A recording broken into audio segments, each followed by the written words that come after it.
When I stood at the altar that day, I knew our marriage wasn't born out of love. At least, not hers. Her name was Cassandra, tall, poised, and beautiful in a way that drew every eye the moment she walked into a room. But behind her perfect smile was a storm, one I only discovered after it was too late. You see, Cassandra didn't marry me because she loved me. She married me because she hated me. And the cruelest part, I didn't even know why. I was the daughter of a small business owner, running my family's struggling bookstore. Cassandra was the heiress of a powerful empire, a woman people whispered about but never dared to cross. When she proposed to me out of nowhere, my family thought it was some kind of miracle. "Maybe she really loves you," my mother had said, wiping away tears. And me? I wanted to believe it. Who wouldn't? A woman like Cassandra choosing me.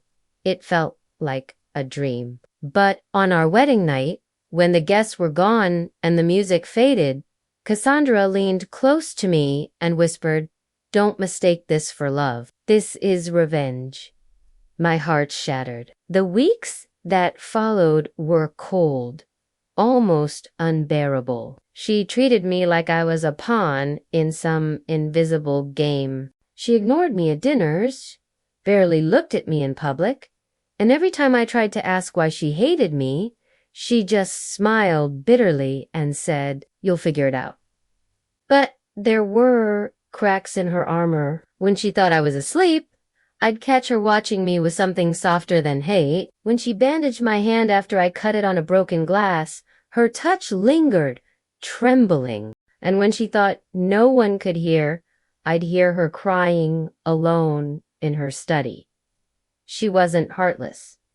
She was hurting, and it took me months to learn the truth. Her father had once been ruined in business by someone with the same last name as mine. She thought my family was to blame, and marrying me was her way of humiliating us. But she hadn't known the full story. The person who wronged her father was aunt my parents. It was a distant uncle we'd cut ties with years ago. When Cassandra found out, I expected her to apologize, maybe even end things. Instead, she just grew quieter, guiltier, more distant.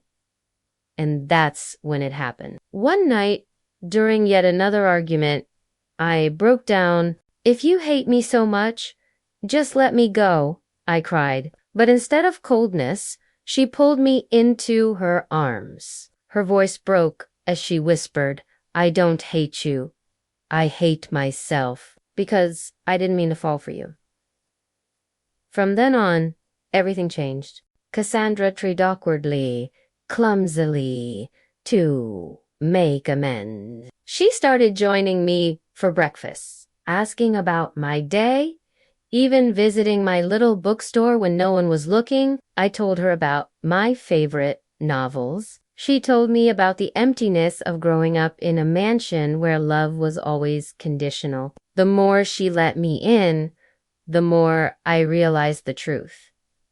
I wasn't just her wife in name. I was the only person she'd ever allowed close enough to see her scars. And somewhere along the way, despite everything, I fell deeply in love with her. Not with the perfect, untouchable heiress, but with Cassandra, the flawed, broken, vulnerable woman who finally trusted me with her heart. One evening, as the sun set behind our home, I found her sitting alone on the balcony. She looked at me with those stormy eyes and said, "I don't deserve you." I sat beside her, took her hand, and replied, "Maybe.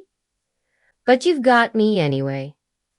For the first time, she smiled without bitterness. She leaned in, kissed me gently, and for once, it wasn't about revenge or guilt. It was love pure, unguarded love. We didn't start our marriage with love. It began with lies, anger, and pain. But maybe that's why it means so much now.